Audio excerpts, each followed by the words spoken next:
Ang Infanta ay isang munisipalidad sa lalawigan ng Quezon. Matatagpuan ito sa rehiyon ng Calabarzon, sa isla ng Luzon. Kilala ang Infanta sa mga natural nitong tanawin ng mga bundok, mga talon, at ilog, na kung saan mga bukal na tubig ang dumadaloy na nagmumula sa kabundukan ng Sierra Madre.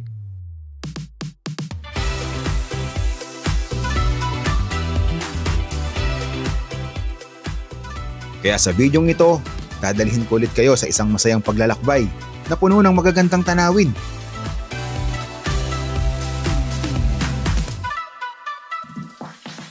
Samahan niyo kong tuklasin ang ilan sa mga hidden gems ng Infanta Quezon. Simulan natin ang ating biyahe patungo sa malakristal na linaw ng tubig ng Pinlac Falls. Bibisitahin din natin ang Hidden Paradise Resort na isa ring relaxing spot sa Infanta. Yung tubig na nilalagay nila dito sa pool, ito daw ay bukal at nanggagaling sa kabundukan ng Sierra Madre. At syempre hindi mawawala ang highlight ng trip natin, ang Agos River, na kung saan masasaksihan natin ang natural na ganda ng kalikasan ng bayan ng Infanta.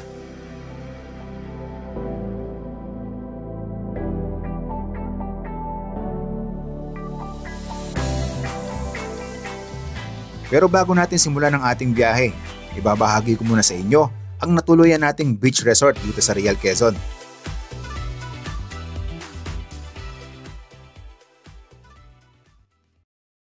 Good morning guys! Welcome pong muli sa ating panibagong motorcycle adventure.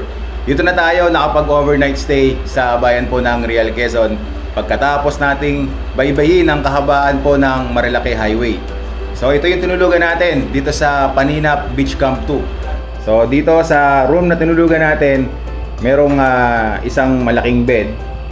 Dito naman sa kabila, merong double deck. So kung marami kayo, okay na okay yung room na to.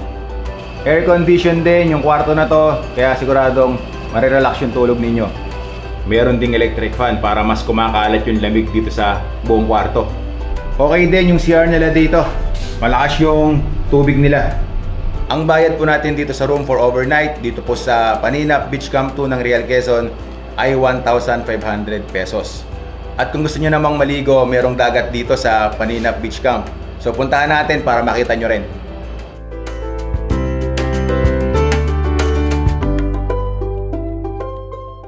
Dito malapit sa dagat, meron din kayong pwedeng tuluyan kagaya nito, kubo. Beachfront siya, kaso hindi siya air condition. Ang bayad dito ay daytime 3,000 tapos yung overnight 4,000. At ito yung dagat dito sa Paninap Beach Camp 2. Dito kayo pwedeng maligo. Meron ako nakikita rito na ginawa nilang pool para mas makaligo kayo ng maayos. So kung ayaw ninyo na maligo na rekta kayo dito sa dagat, yan, pwede kayo magtampisaw dito. Ang kagandahan dito sa pool na ginawa nila, habang naliligo kayo, maganda yung view na makikita ninyo. Marami ko nakikita ng mga puno dun sa gilid ng karagatan. Tapos tanaw dito yung malawak na karagatan dito po sa Real Quezon. Maraming matutulis na bato dito sa dagat ng Real Quezon yung napuntahan natin. Kaya may advice ko sa inyo na dito na kayo maligo sa ginawa nilang pool para mas mag-enjoy kayo kasi baka masugatan yung paa nyo dito. Pero malinaw yung tubig oh. Yung buhangin dito sa Paninap Beach Camp 2, hindi siya maitim at hindi rin siya maputi. Parang buhangin sa Sambales, ganun yung itsura niya guys. Ayan oh. Marami pala silang ginawang pool dito bukod dun sa pinuntahan natin kanina. Tapos doon yung mga kubo o yung cottages na pwede ninyong pag-stayan habang kayo ay naliligo. Maganda yung pwesto na ito kasi yung pinakailalim ng cottages ay dagat. Ito pa yung isang pool na makikita nyo rito at ito yung mas malalim. Ito yung pinakamalawak na pool na meron sila dito. So kung gusto niyo ng mas malalim yung pool na lalangoyan ninyo, ito yung magandang pwesto.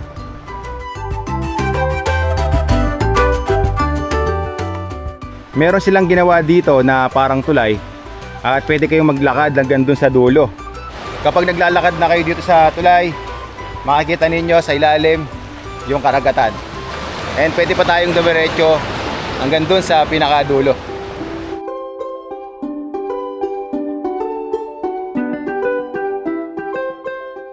Ito yung pinakadulo ng tulay na ginawa nila. Okay yung pwesto na to para pagmasdan yung malawak na karagatan dito at yung mga kabundukan, no?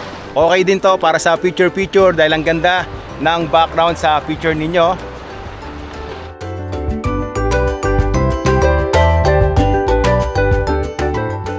Kung kayo po ay mapupunta rin dito sa Real Quezon at wala pa kayong idea kung saang beach resort kayo pupunta, pwede nyo pasyalin itong Paninap Beach Camp 2 dahil relaxing din yung lugar na ito.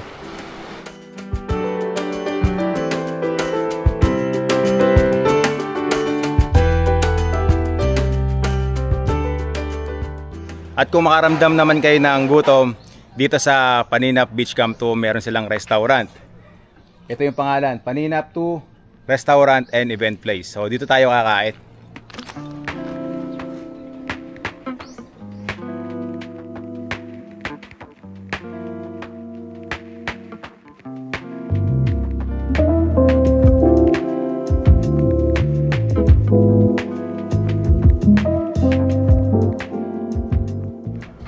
Pakbet. So kailangan gulay-gulay din tayo paminsan-minsan para lagi tayong malakas sa ating biyahe. Bukod sa pakbet, nag-order din tayo ng adobong puset. Masarap ang seafoods dito dahil fresh na lang nakukuha dito sa karagatan ng Real Quezon. So tara, kain na tayo. Sarap no? Sarap ng puset. Basta puset, sarap yan. Manalo yung puset, ang sarap. Ang sarap ng pakbet.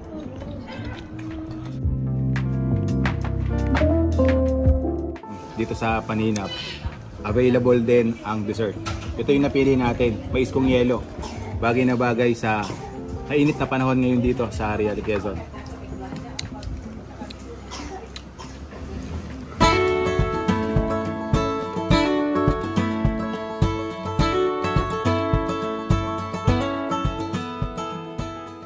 Okay guys, nasa biyahe na ulit tayo. Pabalik kami ni Suki ng Infanta Quezon. Dahil may mga tourist spot doon na gusto naming puntahan, kagaya ng Pinlac Falls. And then tingnan natin kung ano po yung mga pwede nating puntahan sa parte ng Infanta Quezon. At yung pinaka-highlights natin, yung Agos River dito. Grabe, kahapon nagmumotor kami, nakita namin sa mga drone shots namin yung Agos River. Kaya gusto namin talagang balikan para maipakita rin namin sa inyo. Dito na kami nakahanap ng bahay sa Real Quezon dahil ang plano talaga namin ni Suki, iikot na kami ng Real Quezon. Pero talagang gusto namin puntahan yung Pinlac Falls saka yung Agos River. Kaya pabalik muna tayo ng Infanta bago natin debutin ng Real Quezon, which is malapit lang naman dito, kaya pwede tayong bumalik. Okay, let's go.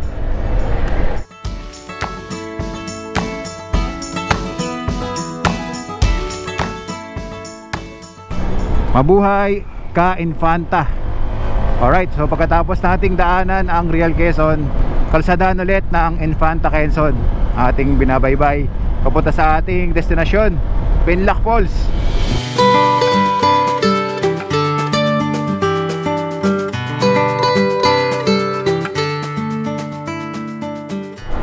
Andito na tayo ulit sa kalsadahan ng Marilaki Highway.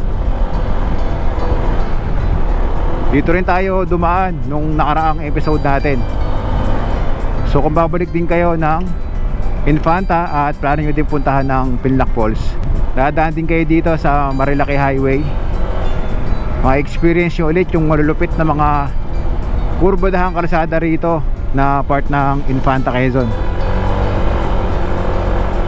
Mag-enjoy talaga kayo sa biyahe nyo rito.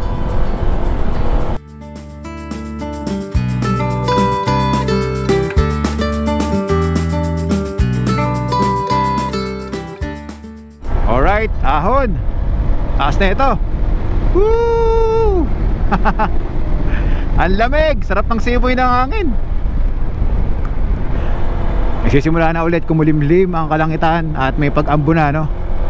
which is pangkaraniwan na to sa mga matataas na lugar na napupuntahan natin, especially dito sa mga kabundukan. Yung biglang araw, tapos biglang ulan. Tingnan nyo naman guys, oh, yung bundok na nakikita natin dito, ganda. Tapos yung ulap, oh, humahalik na dun sa taas ng kabundukan, sa may pinakatuktok.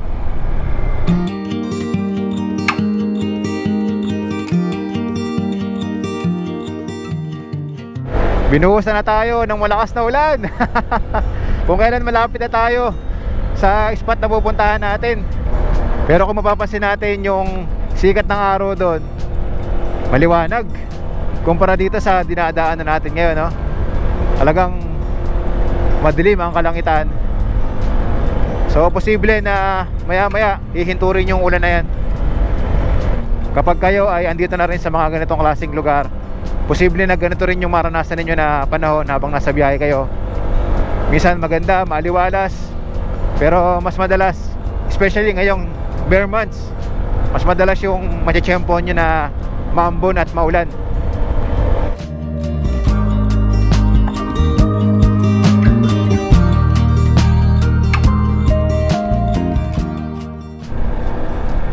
Ayun, ito na yung tulay. Yung pinakapalatandaan na tayo ay nasa Pinlock Falls na. Ito yung Pinlock Bridge. Ito yung dinaanan natin nung nakaraang episode natin. Tingnan nyo yung view dito guys, oh. Sa tulay pa lang mag-enjoy na kayo dito. Mapapahinto kayo dito dahil ang ganda ng scenery. Okay na okay magpa-picture dito, oh. Ganda ng background, oh. Kabundukan ng Sierra Madre.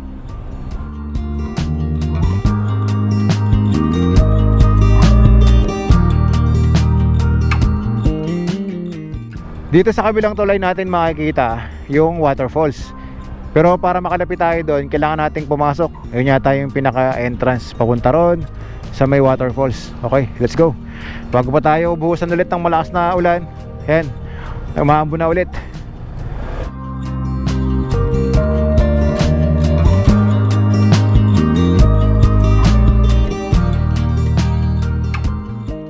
Hindi naman kayo mahihirapan na hanapin. May nakasulat naman dito, ayan, welcome Pinlock Falls. Kaliwa tayo dito. Medyo mataas din pala to. Yeah. Tapos rough road yung dadaanan nyo dito.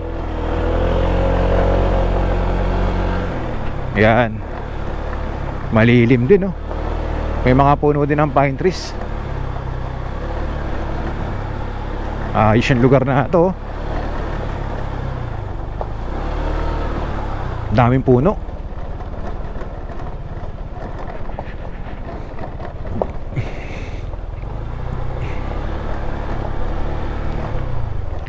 Pinlock Falls this way. Dito tayo.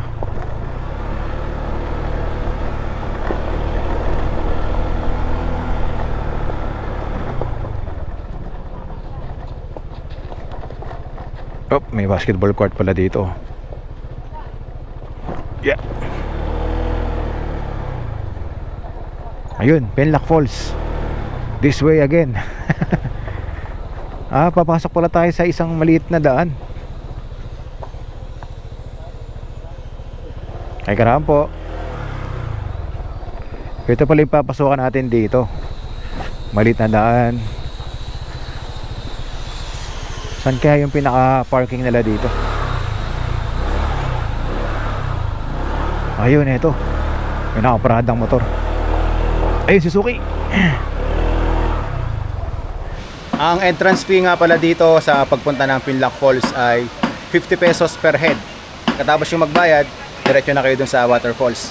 And dito, may mga tindahan kayo na pwedeng bilan ng merienda o pagkain kung sakaling makaramdam kayo ng gutom. Okay, puntahan na natin.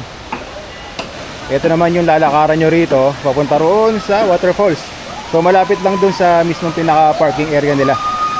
Konting lakad lang, makikita nyo na kaagad yung waterfalls. So dito pa lang, tanaw na natin, oh. Ito ang Pinlock Falls, isa sa mga tinuturing na hidden gems ng munisipalidad ng Infanta sa lalawigan ng Quezon. Matatagpuan ng talo na ito sa liblib na lugar ng Barangay Magsaysay. Ang Pinlock Falls ay may 3 pangunahing antas ng talon. Bawat level ay may kakaibang anyo at lalim ng pool na nagbibigay ng iba't ibang karanasan sa mga bisita. Ang pinakamataas na talon ay may mas malakas na agos, habang ang mga mas mabababang talon ay may mas mababaw na pool na mas ligtas para sa pagligo. Ang tubig dito ay malinis at napakalinaw na nagmumula sa mataas na bahagi ng bundok, kaya perpekto para sa mga gustong magtampisaw o lumangoy. Napapaligiran ng talon ng makakapal na mga puno at duntiang kagubatan na nagbibigay ng tahimik at malamig na kapaligiran. Dahil sa taglay nitong natural na ganda, maraming dumadayo dito para maranasan ng tahimik at sariwang kapaligiran ng talon. Karamihan sa mga turista na pumupunta ng Pinlock Falls ay para mag-picnic, mag-relax at maligo sa natural na pool nito.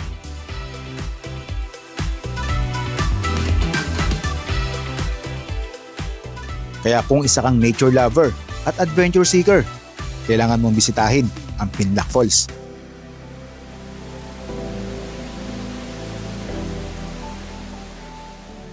Okay, napuntahan na natin yung Pinlock Falls. Ang linaw ng tubig nila dito at marami ring mga turista na naliligo. Imagine ano pala ngayon na Huwebes. Hindi pa talaga yung pinaka-peak na araw na Sabado-Linggo.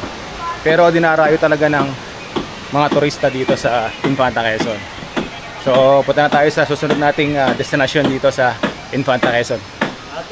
Okay, napuntahan na natin ang Pinlock Falls at hanggang ngayon hindi pa rin humihinto ang ulan dito sa Infanta Quezon.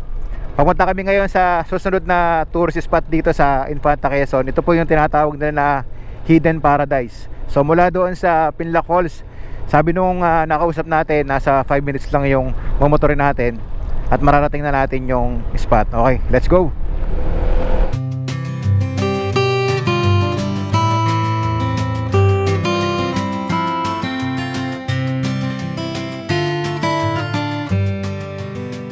Biglang buhos yung malakas na ulan. Kanina ambon lang.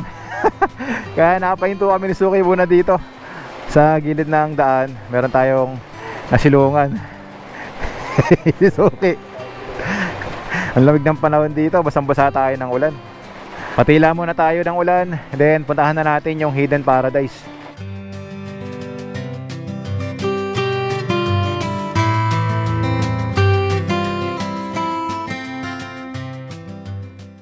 Alright, sa wakas, huminto na rin yung ulan.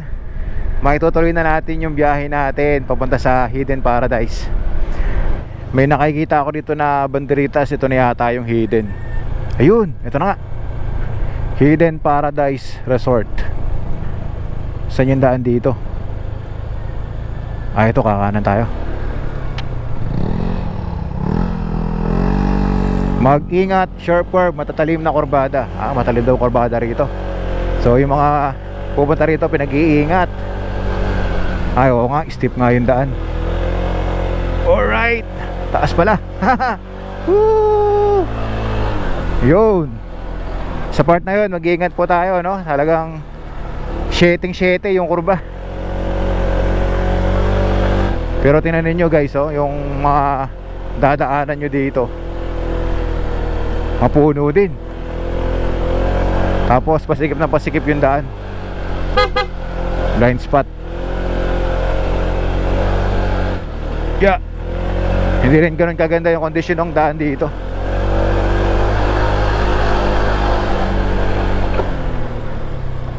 Paakyat tayo ng bundok.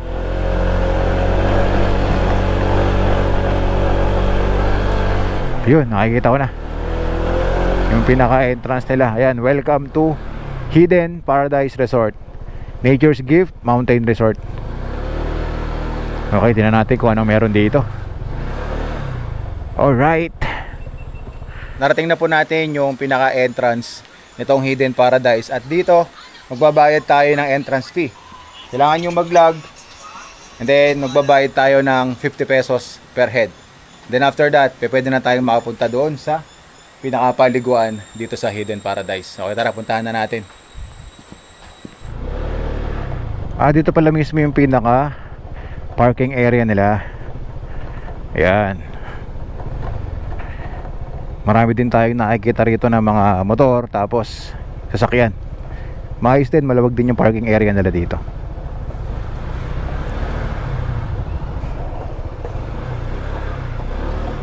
Ayan pala yun. Okay, so dito pala sa mismong pinakataas ng parking area, makikita na natin yung pool nila dito.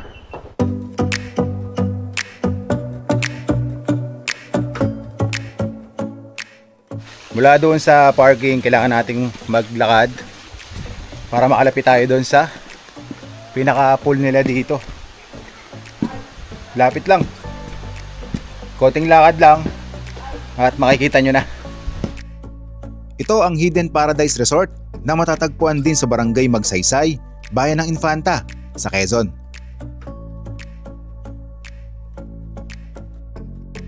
Isa rin ito sa mga kilalang destinasyon sa Bayan ng Infanta para sa mga naghahanap ng tahimik at relaxing na lugar. Dito ay may malinis at malamig na mga natural na pool na nagmumula sa tubig bukal. Ang ganda ng kulay ng tubig, oh. Turquoise. Dito sa pinakataas makikita natin 3 pool na merong malaki, may katamtaman lang, tapos dito merong maliit. Yung pool nila dito pwede sa matanda at pwede rin sa bata. Pwedeng mag-swimming dito at tamasain ang sariwang tubig mula sa mga bundok. So itong pool na nakikita natin, ang lalim daw nito ay 5.5. At yung katabi naman na pool, ito daw ay 8 feet. So ito yung malalim na pool dito, na kung talagang mahilig kayong maligo sa mga malalalim na swimming pool, ito talagang mag-e-enjoy kayo dito sa pool na to. Yung tubig na nilalagay nila dito sa pool, ito daw ay bukal at nanggagaling sa kabundukan ng Sierra Madre. Tinatawag daw itong susong dalaga. Kaya naman kung naghahanap kayo ng malinis na swimming pool dito sa Infanta Quezon na bukal na tubig yung ginagamit nila, it's highly recommended na puntahan itong Hidden Paradise. Ang sarap maligo dito lalo na pag summer. May mga picnic cottages o kubo sa tabi ng mga pool na kung saan maaaring magdala ng pagkain at mag-picnic kasama ang pamilya o mga kaibigan.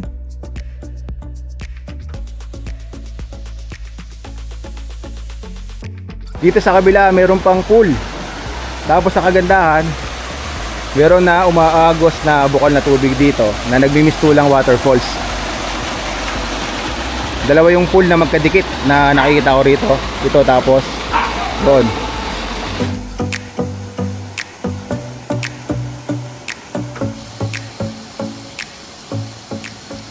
Walong swimming pool ang makikita nyo rito sa Hidden Paradise.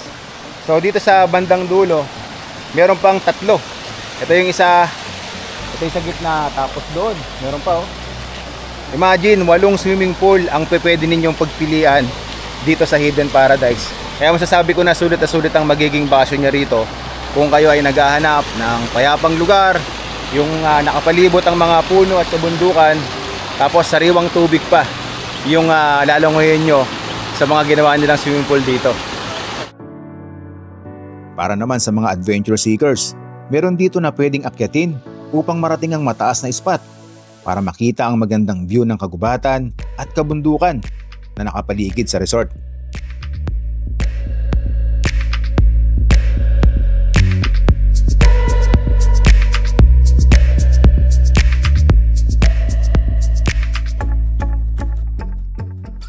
Ayos, napuntahan na natin ang Hidden Paradise.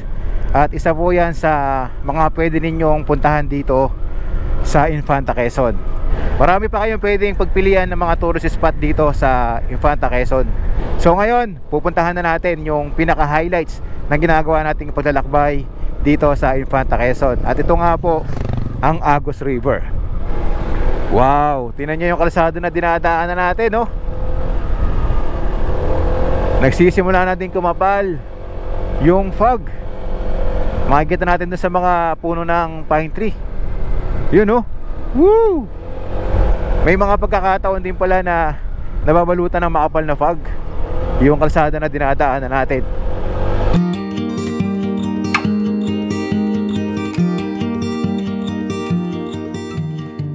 Nung dumaan tayo dito kanina, kitang-kita natin yung mga tanawing bundok dito sa gilid ng kalsada. Dahil nga ngayon, nagsimula ng balutin ng makapal na fog yung mga kabundukan, eh hindi na natin nakikita. At ramdam na rin natin yung malamig na panahon dito.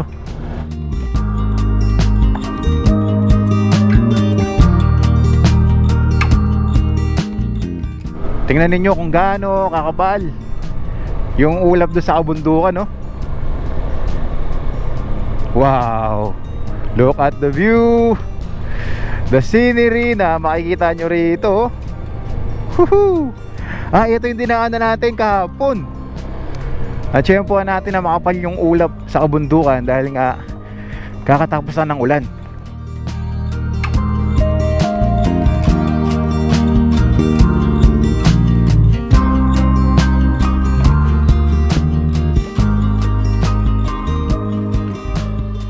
Kita yata rito yung ilog na pupuntahan natin. Silipin muna natin. Uy, oo nga. Ito pala yung spot dito sa kalsada na makikita natin yung Agus River. Kahit na medyo makulimlim na, pero makikita pa rin natin na ang ganda ng kulay ng tubig.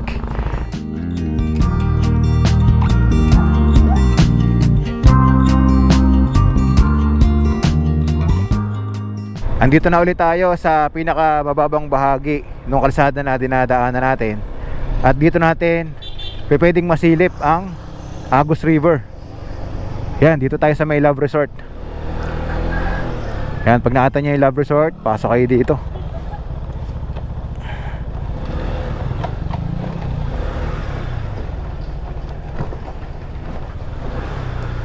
Rough road lang yung dadaanan natin papunta dun sa pinakailog.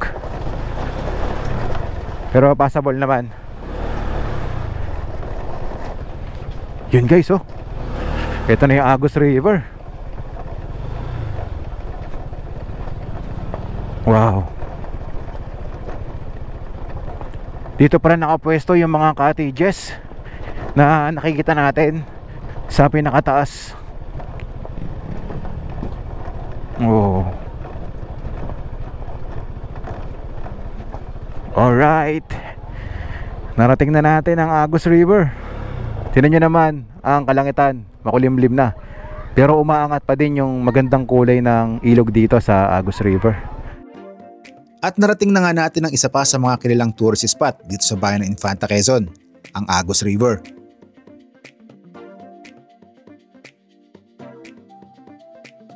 Ang tubig ng ilog ay karaniwang malinaw at may matingkad na kulay ng pinaghalong berde at asul na talaga namang kaakit-akit sa mata. Ang kulay na ito ay natural na resulta ng sariwang tubig na bumababa mula sa kabundukan ng Sierra Madre. Kapag mas malinaw daw ang panahon, mas lalo pang tumitingkad ang kulay ng tubig dahil sa refleksyon ng kalangitan at berdeng mga puno sa paligid. Kung makikita nyo rito sa malapitan, yung kulay ng tubig na to, grabe ang ganda guys. Ngayon ay hapon na, pero na-appreciate pa rin natin yung ganda ng kulay ng tubig. What if kung kayo ay pupunta ng sikat ng araw? Siguradong angat na angat yung ganda ng kulay ng Agus River. Sabi ng mga lokal na nakausap natin, sobrang dami daw ng mga bumibisita rito sa Agus River kapag Sabado, Linggo. So ngayon ay Thursday, kaya iilan lang yung mga bumisita na naabutan natin. At the same time, hapon na tayo nakarating dito. Dito sa gilid ng ilog, makikita natin yung malawak na batuhan. Tapos nakapalibot yung kabundukan ng Sierra Madre dito. Kaya naman talagang napakaganda ng kombinasyon ng mga tanawin na makikita nyo rito. Isa sa mga atraksyon ng Agus River ay ang mga cottages na nakalutang sa ibabaw ng tubig. Kaya naman, nagbibigay ito ng kakaibang karanasan na kung saan pwedeng lumangoy, mag-picnic at mag-relax habang napapalibutan ng tubig sa ilog at lunti ang tanawin ng kabundukan.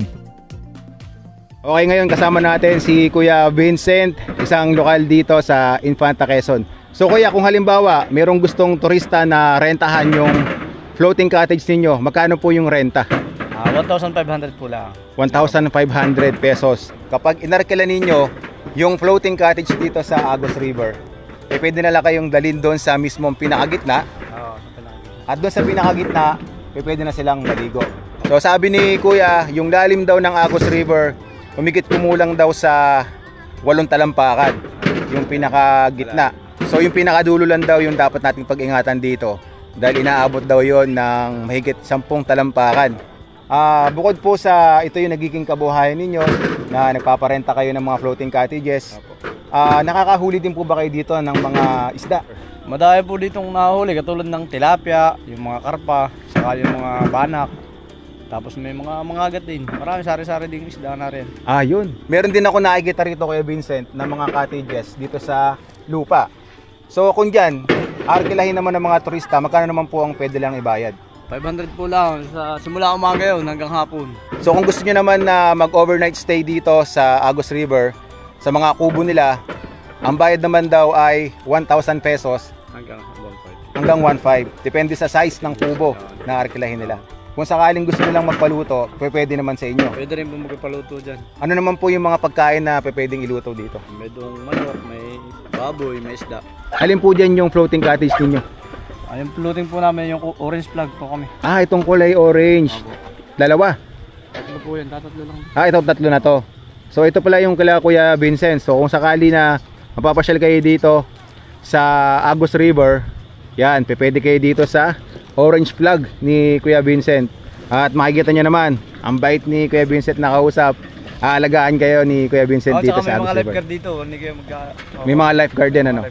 Okay, sige. Kaya salamat po sige po. Ayun. Nakipakita ko na sa inyo ang ganda ng Agos River, pati yung mga impormasyon about sa mga floating cottages nila. Kung pupunta kayo dito, agahan ninyo para mas ma-enjoy ninyo yung spot dahil talagang napakaganda ng natural na spot dito sa Agos River. Okay guys, maraming salamat at kita-kits po tayo sa ating susunod na motorcycle adventure dito pa rin po sa probinsya ng Quezon. Abangan nyo yan. Sana namang hindi malilimutang karanasan ang ating nagawa dito sa bayan ng Infanta Quezon. Kaya hanggang sa muli, sama kayo sa aking paglalakbay at pagtuklas sa ganda ng Pilipinas gamit ang aking motorsiklo.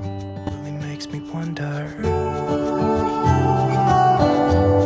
Yeah, it makes me wonder.